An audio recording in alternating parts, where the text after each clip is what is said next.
Di antaranya adalah sebelum Imam Mahdi keluar tidak akan memenuhi bumi ini keadilan, nggak mungkin.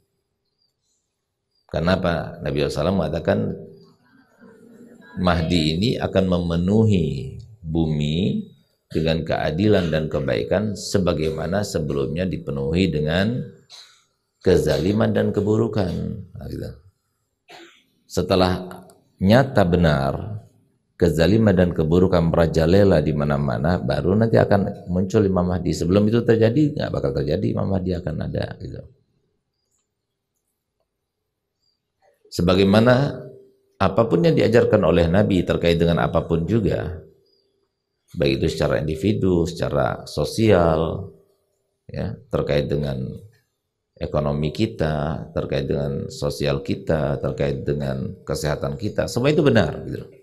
Sebagaimana apa yang disampaikan oleh Nabi kita Muhammad SAW tentang Imam Mahdi itu benar. Gitu. Dan di antara sifat-sifat daripada Imam Mahdi,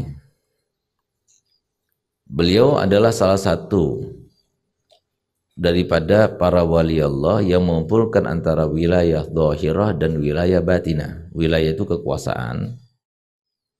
Masih kita membahas terkait dengan Imam Mahdi dan kemunculannya. Di antara yang wajib kita imani, kita yakini dan kita percayai adalah nanti munculnya dan tampaknya seseorang daripada zuriyah Nabi SAW yang bernama sama dengan nama Nabi dan nama ayahnya sama dengan nama ayahnya Nabi, yaitu Muhammad bin Abdullah, yang nanti akan memenuhi bumi ini dengan khilafah. Artinya akan kembali lagi seperti khilafah di zamannya Nabi dan sahabat Nabi. Dan itu tidak akan terulang sebelumnya, itu tidak ada. Oleh karena itu maka kita harus yakin bahwasanya Imam Mahdi itu nanti suatu saat akan tampak kepada dunia, kepada masyarakat kita, yang akan memenuhi dunia kekuasaannya, keadilannya, kebaikannya, dan ajarannya. Padahal beliau memimpin cuma 7 tahun sampai 8 tahun saja. Tapi selama 7 tahun, 8 tahun itu nantinya bumi ini akan dipenuhi dengan keadilan.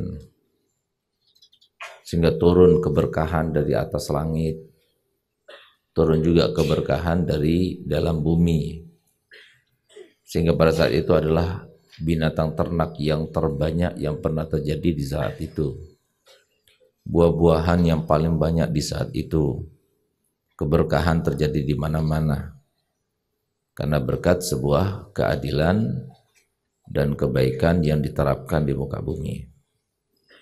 Dan itu sebagian daripada janji Allah yang akan terlaksana dan pasti akan terlaksana. Tapi secara umum, tapi secara individu, begitu pula secara lingkungan yang kecil yang kita ingin memulainya, dengan kita memenuhi lingkungan tersebut dengan keadilan dan kebaikan, maka apa yang akan terjadi zamannya Imam Mahdi nanti, itu akan terjadi zaman sekarang. Jadi semua yang terjadi dari zaman para nabi-nabi dan rasul sebelumnya, itu adalah sebuah implementasi daripada apa yang disampaikan, digariskan oleh Allah Ta'ala di muka bumi ini. Sehingga maksudnya, kita harus meyakini bahwasanya semua yang diajarkan dalam Al-Quran oleh Allah SWT, yang dijelaskan dan didetailkan oleh Nabi dalam hadis-hadisnya, itu semuanya benar, nggak ada yang salah, nggak ada yang luput. Jadi kesimpulan daripada penjelasannya para ulama terkait dua hal tadi itu adalah supaya kita yakin dengan seyakin-yakinnya semua yang dijelaskan oleh Allah dalam Al-Quran maupun Nabi dalam hadisnya itu benar adanya. Di antaranya adalah kalau seumpama kita memenuhi suatu bumi, suatu kabupaten, suatu negeri, suatu kampung, suatu rumah tangga dengan keadilan, kebaikan, penerapan syariah yang benar, penuh dengan ketakwaan, maka pasti mereka itu akan bahagia hidupnya. Itu yang harus kalian ambil keyakinan dalam hati kalian untuk diterapkan. Jadi jangan kita mengikuti sesuatu yang tidak pasti. Ini pasti. Kita menjadi orang baik, kita akan bahagia. Kita menjadi orang baik, kita akan menjadi seorang yang aman sentosa. Kita menjadi orang baik, maka kita akan menjadi orang yang mulia. Di dunia mulia, di alam barzahnya mulia, di alam mahsyarnya mulia, sampai di akhirat menjadi orang yang mulia. Itu kesimpulan daripada ajaran Nabi kita Muhammad SAW seperti itu ya.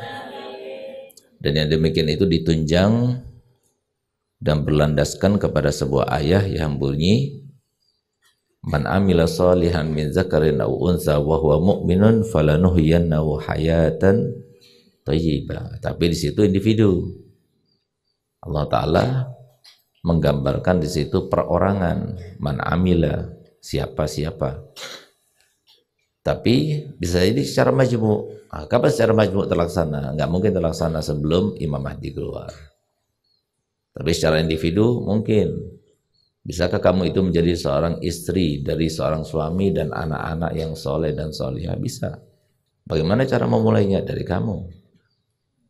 Jadilah orang beriman dan bertakwa.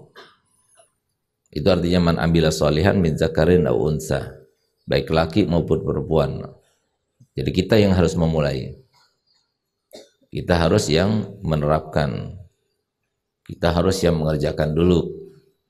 Sampai kemudian sambil memohon pada Allah Ta'ala hidayah untuk keluarga kita, maka nanti harapan kita akan terlaksana. Tapi tetap saja, jangan berharap yang ini dan juga berharap yang itu, yang menjadi kontradiktifnya atau kebalikannya. Jangan, gitu, karena di dunia nggak ada. Jadi misalnya Pak, anak pengen jadi solihah, tapi tanpa cobaan, Ustaz. Nggak mungkin itu.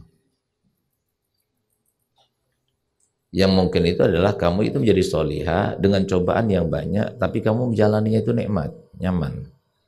Itu ada. Tapi kalau mau jadi solihah tanpa ada ujian, mau diangkat derajatnya tanpa ada cobaan, nggak mungkin. Karena apa? Emang harus seperti itu. Mau kenyang ya harus makan. Mau hilang lelahnya ya harus tidur. Jadi itu di dunia semuanya harus seperti itu. Waja'alna likulli syai'in sababa. Tapi nanti di akhirat tidak lagi. Innama amruhu idza arada syai'an yaqula lahu kun fayakun. Jadi maksud dan tujuan kita meyakini dengan seyakin-yakinnya bahwasanya di antara yang wajib kita imani adalah adanya Imam Mahdi nanti muncul dan tampak di antara masyarakat kita. Entah apakah kita itu akan mengalaminya atau anak kita atau keturunan kita kelak. Tapi yang pasti itu akan terjadi dan termasuk yang wajib kita imani. Tujuannya Pak, supaya kita tahu dengan rembetannya, tahu dengan yang sekitarnya, tahu dengan yang muqaddimahnya sebelum kemunculan Imam Mahdi. Kalau Imam Mahdi itu pasti benar akan muncul dan tampak, itu wajib kita imani, maka sebelum-sebelumnya kita juga harus imani. Di antaranya adalah sebelum Imam Mahdi keluar tidak akan memenuhi bumi ini keadilan, nggak mungkin. Karena apa? Nabi SAW mengatakan Mahdi ini akan memenuhi bumi dengan keadilan dan kebaikan sebagaimana sebelumnya dipenuhi dengan kezaliman dan keburukan. Nah, gitu. Setelah nyata benar kezaliman dan keburukan merajalela di mana-mana, baru nanti akan muncul Imam Mahdi. Sebelum itu terjadi, nggak bakal terjadi Imam Mahdi akan ada. Gitu. Sebagaimana apapun yang diajarkan oleh Nabi terkait dengan apapun juga, baik itu secara individu, secara sosial, ya, terkait dengan ekonomi kita, terkait dengan sosial kita, terkait dengan kesehatan kita, semua itu benar. Gitu. Sebagaimana apa yang disampaikan oleh Nabi kita Muhammad SAW tentang Imam Mahdi itu benar. Gitu. Dan di antara sifat-sifat daripada Imam Mahdi, beliau adalah salah satu daripada para wali Allah yang mengumpulkan antara wilayah dhahirah dan wilayah batinah. Wilayah itu kekuasaan yang dikumpulkan dan dipadukan pada dirinya. Beliau seorang Amirul Mukminin, beliau sebagai seorang khalifah, tapi sekaligus beliau seorang wali kutub. Gitu. Wali kutub itu apa? Wali kutub itu adalah Sultanul Aulia, khalifahnya para wali semuanya, pemimpinnya para wali semuanya, rajanya para wali semuanya, itu namanya kutub. Jadi beliau memadukan, sebagaimana hal itu terpadu kepada diri Imam Ali karramallahu wajhah. Beliau sebagai seorang Amirul Mukminin pada masanya, sekaligus beliau adalah seorang rajanya wali Allah. Gitu. Itu diantara sifat-sifat daripada Imam Mahdi. Kemudian diantaranya pula beliau itu ada seorang mujaddid. Nanti beliau akan menyatukan semua mazhab yang ada. Sehingga nanti dengan kemunculannya tidak ada lagi mazhab Imam Syafi'i, Abu Hanifah, tapi dipilihnya oleh beliau sesuai dengan pendapat beliau, lalu kemudian keluarlah mazhab Mahdi. Itu artinya mujaddid itu. Wa makna tajdid, ini apa artinya tajdid sini? Takriru umuri dini baina yadayn nasi tala bihal ahdu hatta ikhtalafa ijtihaduhum fayuqarriruha 'ala al-wajhil haq. Maksudnya tajdid di sini bagi Imam Mahdi adalah Imam Mahdi nanti akan memutuskan terkait dengan perkara-perkara yang berkaitan dengan agama yang sudah berlaku di antara manusia, yang sudah lama berlakunya dan berbeda-beda pendapatnya, lalu kemudian diputuskan menjadi satu pendapat saja. Kita kan beda-beda, dalam sholat beda, dalam muamalah beda, dalam beberapa bentuk kehidupan, baik itu ibadah maupun yang lainnya, muamalah, pernikahan dan sebagainya, itu beda-beda. Nanti ketika Imam Mahdi keluar, itu nggak ada perbedaan lagi, dijadikan satu. Semuanya mazhab Mahdi. Jadi nggak ada lagi buku-buku Imam Syafi'i, buku-buku Imam Abu Hanifah, buku-buku Imam Malik, gitu. Nggak dipakai lagi sudah. Yang dipakai adalah mazhabnya Mahdi semuanya. Wudhu yang benar bagaimana? Itu menurut Imam Mahdi nanti. Tapi kalau seumpama belum sampai ilmunya, tapi dia itu masih memakai dan menggunakan mazhabnya Imam Syafi'i, ya tidak apa-apa. Karena toh semua imam mazhab yang ada, mereka itu kan berijtihad saja. Mereka berpendapat. Kalau pendapatnya itu benar, sesuai dengan kebenaran yang Allah inginkan, dia dapat 2 pahala. Kalau ternyata nggak benar, maka tetap dia dapat pahala, tapi pahalanya 1. Gitu. Siapapun yang melaksanakannya, menerapkannya dengan pendapat tersebut, dianggap benar. Gitu. Tapi nanti Imam Mahdi, dia akan mengambil yang paling benar. Secara batin dia langsung tahu. Bahkan Imam Mahdi itu sendiri, sebagaimana saya jelaskan pada awal mula pembahasan ini, bahwasanya Imam Mahdi sendiri nggak tahu kalau dirinya Imam Mahdi kecuali pada malam pelantikan. Ya. Pada malam pelantikan Allah Ta'ala akan berikan dia ilmu laduni. Pada malam pelantikan dia akan meyakini dirinya itu adalah Imam Mahdi.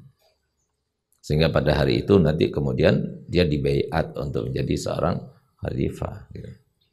Semuanya wajib berbaiat. Gitu. Bagi yang dengar dia wajib berbaiat. Sehingga nanti Bumi ini semuanya akan dikuasainya dan tidak akan ada yang menguasainya kecuali hanya 5 orang saja. 2 orang kafir dan 3 orang muslim. Karena 2 tambah 3 banyakan 3 berarti muslim yang menang akhirnya gitu loh. Siapa yang kafir? Yang kafir itu adalah Namrud sama siapa? Bukhtanasar. Yang muslim Dzulkarnain sama Sulaiman. Ditambah yang kelima, siapa yang kelima? Imam Mahdi. Penutupnya nanti. Nah, Imam Mahdi ini nanti bersamaan dengan munculnya Nabi Allah Isa turun. Dajjal muncul. Ya'juj Ma'juj yang makan manusia itu semuanya itu muncul. Tidak ada binatang yang ada di muka bumi maupun dedaunan, sesuatu yang hidup itu dimakannya itu. Itu nanti muncul bersamaan itu ketika munculnya Imam Mahdi. Jadi sesuatu yang sangat mengerikan, fitnah yang sangat dahsyat gitu ya. Air berkurang dan lain sebagainya. Nah, itu. La annahu yahtadi'u minal kitabi wa sunnah amran lam yakun wa lam yalzamul amal biqaulihi li'annahu mukarrarun min asy-syari'. Bukan artinya mujaddid di sini dia itu membuat suatu mazhab yang baru. Tidak, tapi mazhab yang ada itu kemudian dipadukan jadi satu. Itu maksudnya. Wa yalzamul amal biqaulihi li'annahu mugarrar min asy-syari'. Nanti apapun yang diputuskan oleh Imam Mahdi maka kita wajib mengikutinya. Kenapa? Karena beliau begitu diakui dalam syariat. Nah, sehingga apa kita wajib menjalankannya nanti. Ala akmali wujuhiha, sesuai dengan paling sempurnanya gambarannya. Wa alal wajhil mahbub indallah wa inda rasulihi, dan dengan bentuk dan gambaran yang paling dicintai oleh Allah dan Rasulnya. Wa hadza huwa ilmu ahli baitin nabawi, dan ini yang disebut dengan ilmu daripada ahli bait. Kama qila li Sayyidina Ali radhiyallahu anhu, sebagaimana dikatakan kepada Sayyidina Ali, hal hassakum Rasulullah sallallahu alaihi wasallam bi ilmin duna ghairikum. Adakah Nabi SAW mengkhususkan kalian para keluarga dengan ilmu yang tidak ada pada selain dari kalian? Qala, berkata Imam Ali, la illa fahmun fi kitabillah, kecuali pemahaman dalam kitab Allah. Itu pemahaman kami itu beda dengan pemahaman mereka, itu kata Imam Ali. Nah, jadi pemahaman itulah yang kemudian dijadikan sebagai standar bagi Imam Mahdi untuk memilah-milih daripada 4 mazhab itu. Wa qala radhiyallahu anhu fil mukatabah, dan berkatalah Abdullah Haddad dalam mukatabahnya, wal mahdi innama huwa rajulun kamilun yustarat ayyakuna aliman bil kitabi wa sunnah wa ihtilaful ummah.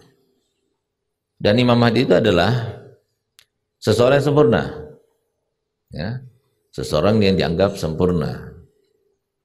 Kan harus seperti itu. Jadi kalau nggak sempurna jangan ngaku-ngaku Mahdi, gitu maksudnya. Jadi ini maksudnya beliau akan menjelaskan tentang syarat-syarat menjadi seorang Mahdi itu kayak gimana sih, gitu. Yang pasti bukan perempuan, jadi jangan berharap dan berangan-angan jadi Mahdi, ya. Karena jangan kita itu mentang-mentang hak emansipasi, ada Mahdi harus ada Mahdiyah, gitu. Nggak harus seperti itu, ya.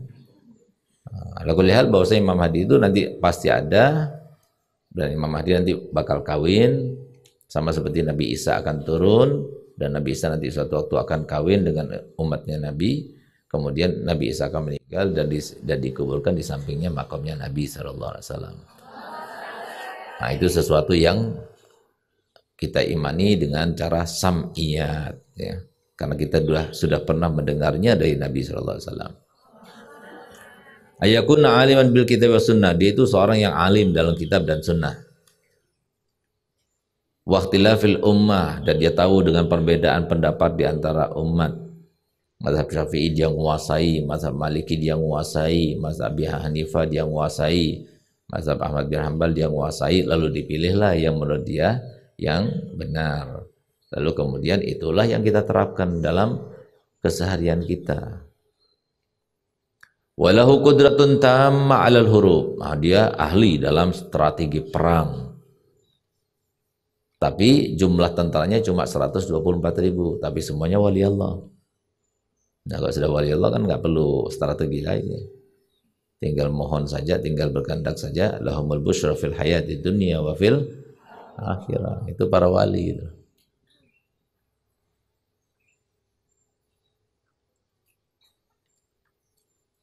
Wa qatlul ada wa ghahril mukhalifin minal kafirin wal baghin wa iqamatil adli bainal muslimin.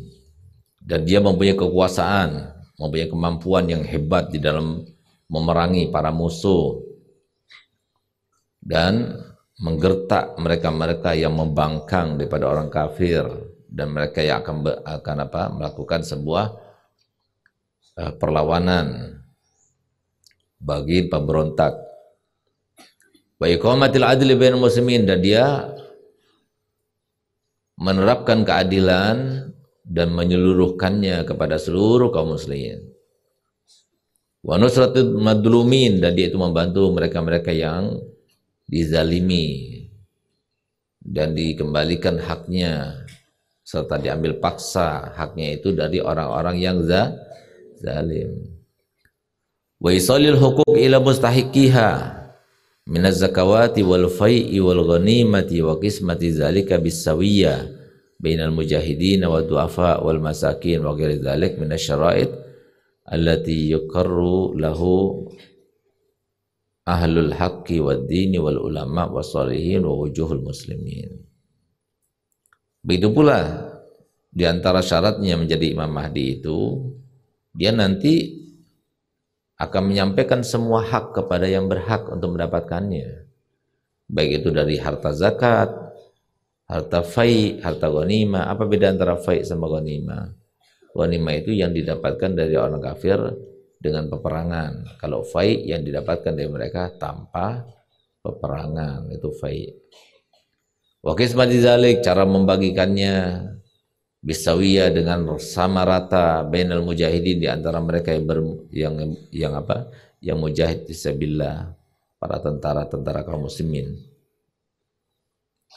Wa du'afa al masakin, begitu pula dikembalikan haknya kepada para du'afa, orang yang lemah, wal masakin, orang yang miskin, wa ghairi dzalik, dan yang semacam itu, minasyara'id allati, daripada syarat-syarat yang ditetapkan dan dijelaskan oleh ahlul haqqi wad din wal ulama wassalihin, dan semua para ulama serta para salihin, wa wujuhul muslimin, dan semua yang dibutuhkan sama kaum muslimin, semuanya itu diselesaikan dan diterapkan oleh Mahdi dengan keadilan dan kebaikan. Nah, itulah yang terkait dengan Imam Mahdi, dan semoga yang terbaik untuk kita. Kita tidak berharap, tidak berdoa supaya kita itu dibangkitkan bersama Mahdi, karena apa? Belum tentu kita termasuk yang selamat daripada fitnah yang terjadi sebelumnya. Tapi kita tidak juga memohon supaya tidak hidup di zaman Imam Mahdi, karena kita nggak tahu kebaikan yang terbaik buat kita apa gitu. Dan yang penting kita itu termasuk yang meyakini bahwa Imam Mahdi nanti suatu waktu akan muncul. Dan kalau sumpah muncul pada zaman kita, semoga kita termasuk yang berbayat. Nah, tapi kalau semua tidak muncul di zaman kita, ya, kita kan jangan katakan alhamdulillah gitu, karena Allah Ta'ala tahu itu yang terbaik buat kita. Nah, jadi kita jalani seperti itu saja, sambil kita sibukkan diri kita dengan diri kita. Jangan kita sibukkan diri kita dengan diri orang lain, karena itu bukan urusan kita, kecuali yang menjadi tanggung jawab kita. Dan menjadi tanggung jawab kita siapa? Untuk kalian, anak-anak kalian, dan diri kalian saja. Suami kalian bukan tanggung jawab kalian. Nah, jadi yang menjadi tanggung jawab kalian, apa yang menjadi hak kalian, itu yang harus dilaksanakan. Itu pula kita semuanya, apa yang kita diwajibkan Allah Ta'ala itu yang kita terapkan. Selebihnya kita serahkan pada Allah SWT. Nah, jadi jangan mikiri, wah nanti setiap hari cari referensi terkait dengan Mahdi, persiapan dengan Mahdi, senjata-senjata kita persiapkan untuk Imam Mahdi. Nggak usah lah. Kita siapkan diri kita bagaimana sekarang kita berperang dengan hawa nafsu. Kita berperang melawan setan, itu yang kita siapkan sekarang ini. Sampai nafsu kita mati itu. Jadi berarti kita itu berhasil dan memenangkan. Jangan hati kita yang malah mati, naudzubillah, atau hati kita itu sakit. Jangan, kita sembuhkan yang sakit, kita sembuhkan sampai hati kita menjadi hidup sehat gitu loh. Nah, kalau sudah hati kita hidup sehat, maka musuhnya yaitu nafsu menjadi mati gitu loh. Tapi kalau nafsunya hidup kuat, hatinya jadi lemah dan kalah gitu. Itu yang harus kita perjuangkan selama ini sebelum kemunculan nanti Imam Mahdi dan kita berbaiat kepadanya kalau seumpama muncul di zaman kita.